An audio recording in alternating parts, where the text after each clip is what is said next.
पढ़ने जा रहे हैं अध्याय 8।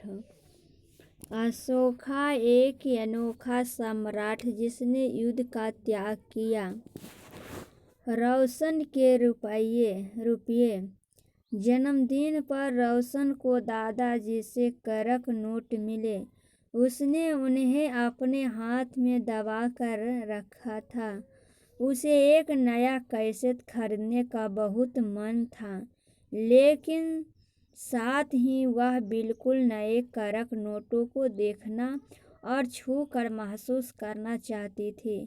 तभी उसने पाया कि सभी नोटों में दाहिनी तरफ गांधी जी का मुस्कुराता चेहरा बना हुआ था और बाईं तरफ छोटे छोटे शेर चित्रित थे।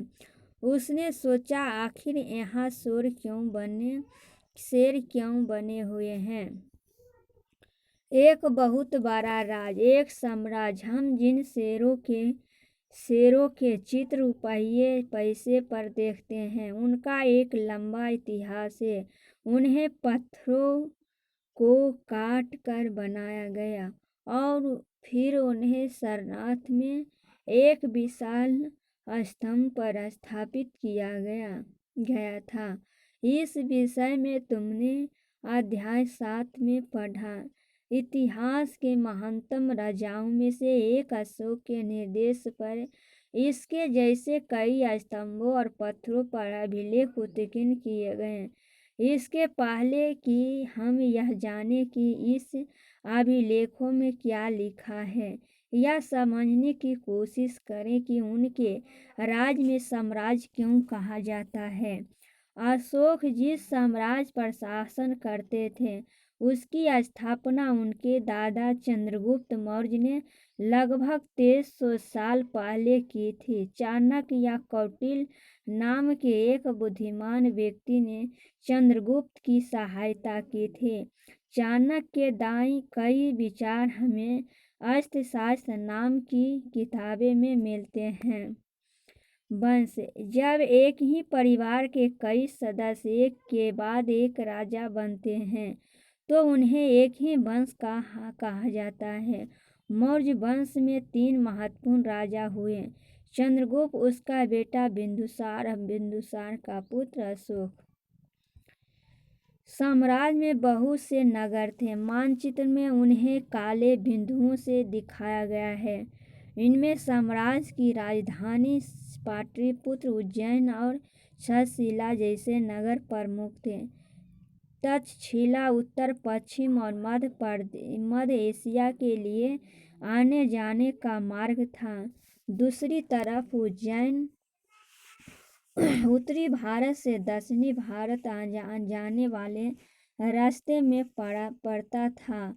शायद नगर में व्यापारी, सरकारी अधिकारी और शिल्पकार रहा करते थे। साम्राज्य के बहुत बड़े क्षेत्रों में किसानों और पशुपालकों के गांव बसे हुए थे। मध्य भारत जैसे इलाकों में ज्यादातर हिस्सा जंगलों से भरा हुआ था। वहां पर लोग फल फूल का संग्रहण और जानवरों का शिकार करके जीविका चलाते थे। साम्राज्य के अलग अलग इलाकों में लोग भिन्न भिन्न भाषाएं बोलते थे। वे लोग 7 अलग अलग प्रकार का भोजन करते थे और यहाँ तक कि अलग अलग किस्म की पोशाक भी पहनते थे। राजा साम्राज्य से कैसे भिन्न है? क्योंकि साम्राज्य राज्यों से बड़े होते हैं और उनकी रक्षा के लिए बड़ी सेनाओं की जरूरत होती है। इसलिए सम्राटों के राजाओं की तुलना में ज़्यादा संसाधनों की जरूरत होती है। इसी कारण उन्हें बड़ी संख्या में कर इकट्ठा करने वाले अधिकारियों की जरूरत होती है।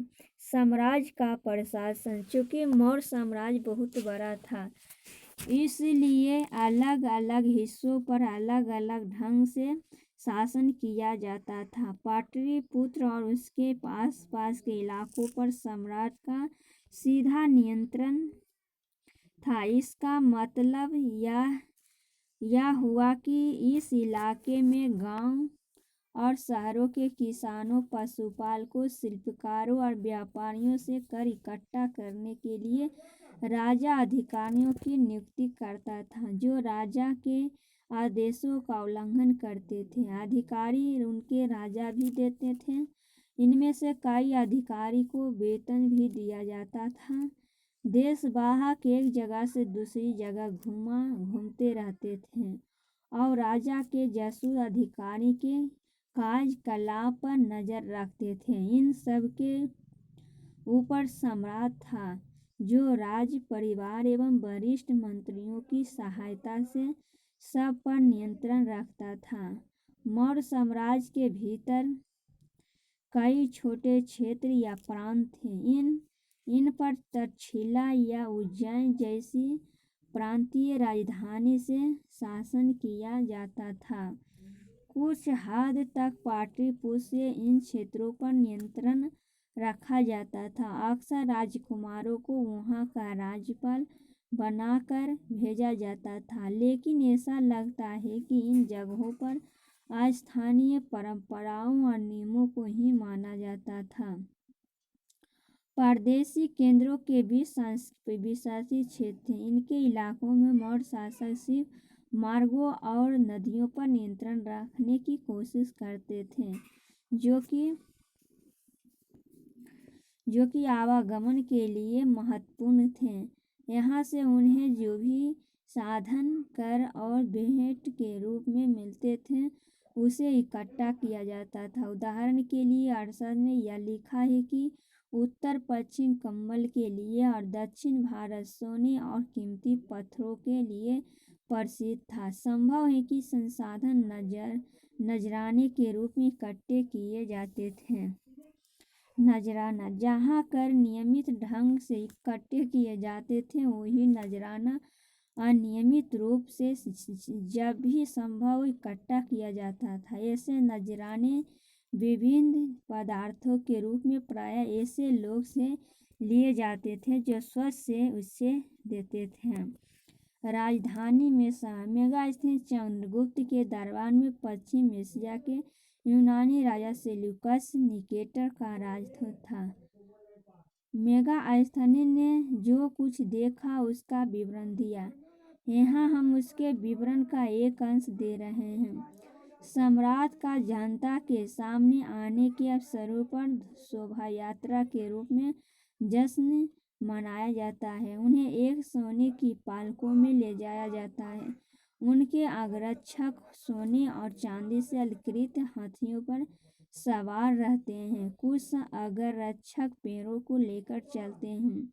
इन पैरों पर प्रशिक्षित तोतों का एक झुंड रहता है जो सम्राट के सिर के चारों तरफ चक्कर लगाता रहता है। राजा सामान्यतः हथियार बंद महिलाओं से सिर होते हैं। वे हमेशा इस बात से डरे रहते हैं कि कहीं कोई उनकी हत्या करने की कोशिश न करे। उनके खाना खाने के पहले खास नौकर उसे खाने को चखते हैं। वे लगातार 2 रात एक ही कमरे में नहीं सोते थे। और पाटलिपुत्र आधुनिक भारत के बारे में, यह एक विशाल और खूबसूरत नगर है। यह एक विशाल प्राचीर से घिरा है जिसमें 570 बुर्ज और संसद द्वार हैं। 2 और 3 मंजिल वाले घर लकड़ी और कांची ईंटों से बने हैं। राजा का महल भी कांच से बना है जिसे पत्थर की नक्शी से अलंकृत किया गया है। यह चारों तरफ से उद्यानों और चिड़ियों के लिए बने बसेरे से घिरा है। राजा द्वारा खाना खाने के पहले खास नौकर उसे खाने को क्यों चखते थे। पाटलिपुत्र मोहनजोदड़ो से किस तरह भिन्न था। संकेत है 4 देखें। और अंत में जंगल वाले इलाके आते थे। वहाँ रहने वाले लोग काफ़ी हद तक स्वतंत्र थे। उनसे यह उम्मीद की जाती थी कि वे मौर्य पदाधिकारियों को हाथी, लकड़ी, मधु और मोम जैसी चीज़ें ला कर दें। अशोक एक अनोखा सम्राट। अशोक मौर्य वंश के सबसे प्रसिद्ध शासक थे।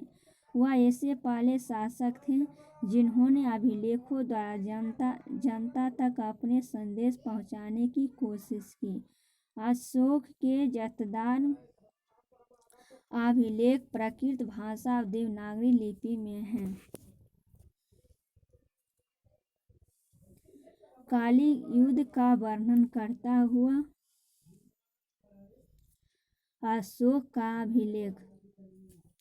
अपने एक अभिलेख में अशोक ने यह बात कही, राजा बनने के 8 साल बाद मैंने कलिंग विजय की। लगभग 1.5 लाख लोग बंदी बना लिए गए।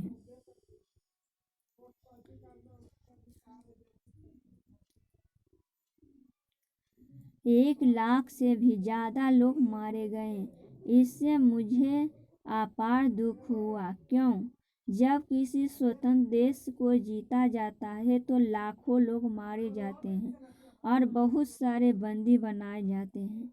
इसमें ब्राह्मण और शर्मन भी मारे जाते हैं। जो लोग अपने संगी संबंधियों और मित्रों को बहुत प्यार करते हैं तथा दासों और मृतकों के प्रति दयावान होते हैं, वे भी युद्ध में या तो मारे जाते हैं या अपने परिजनों को खो देते हैं।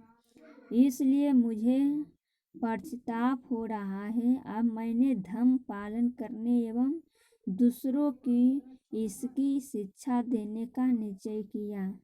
मैं मानता हूँ कि धर्म के माध्यम से लोगों का दिल जितना बलपूर्वक विजय पाने से ज़्यादा अच्छा है।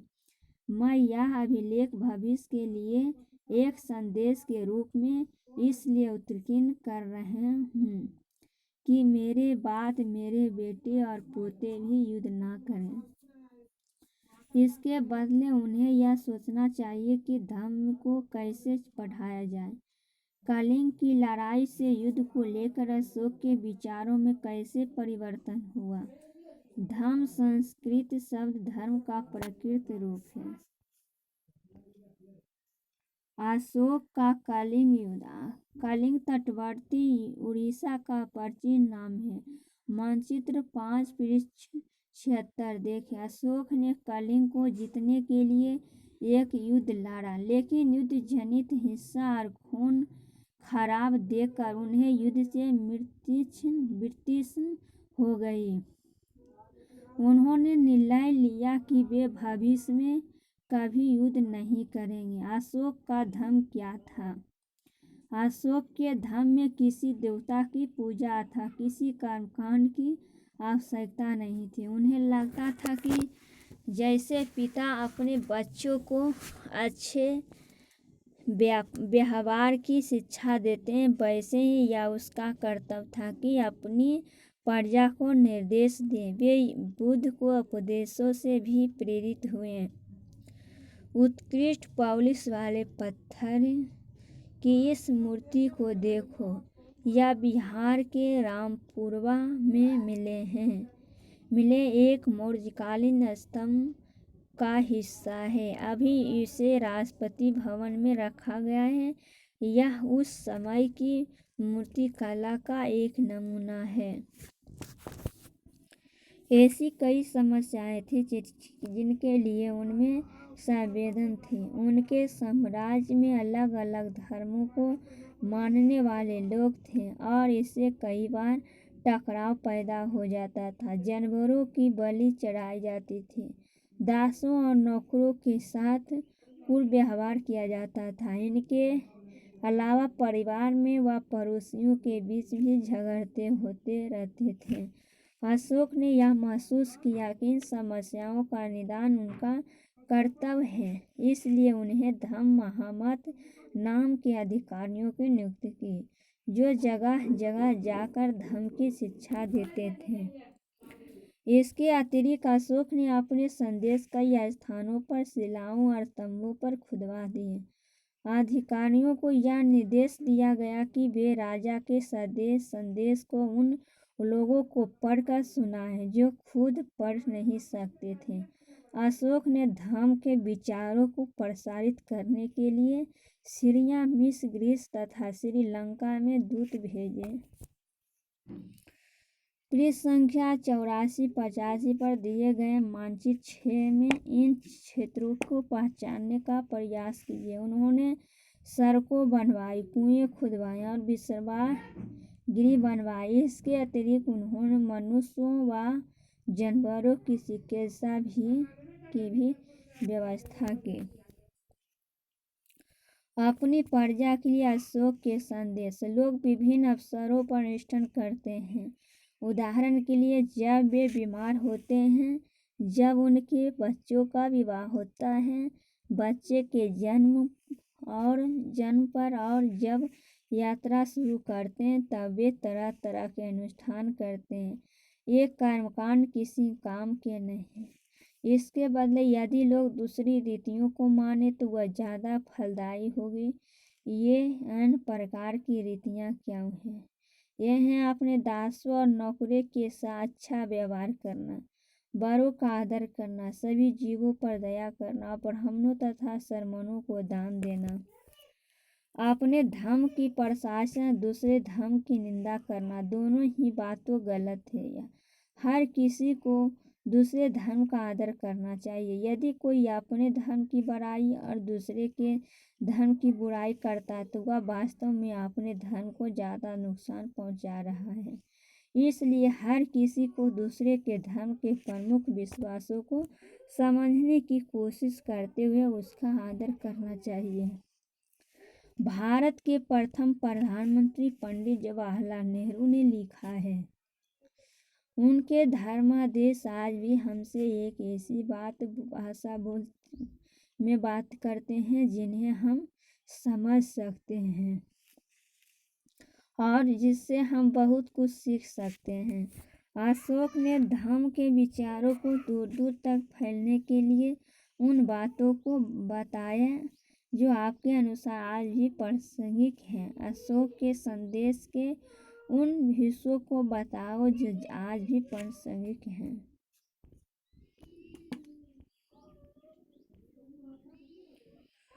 नियंत्रण। मौर्य साम्राज्य के उभरने से थोड़ा पहले, लगभग 2400 वर्ष पहले, चीन में सम्राटों ने चीन की दीवार का निर्माण शुरू किया। इससे बनने का उद्देश्य उत्तरी सीमा की पशुपालक लोगों से रक्षा करना था।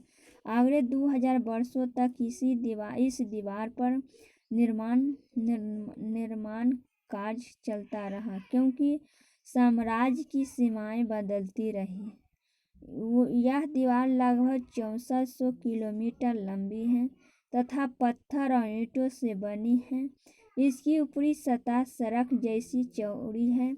इस दीवार को बनने के लिए हजारों लोगों को काम करना पड़ा। हर 100 से 200 मीटर की दूरी पर इस पर निगरानी के लिए बुर्ज बने हुए हैं। पड़ोसी देशों के प्रति अशोक का रवैया चीनी सम्राटों के ख्यालों से कैसे भिन्न था?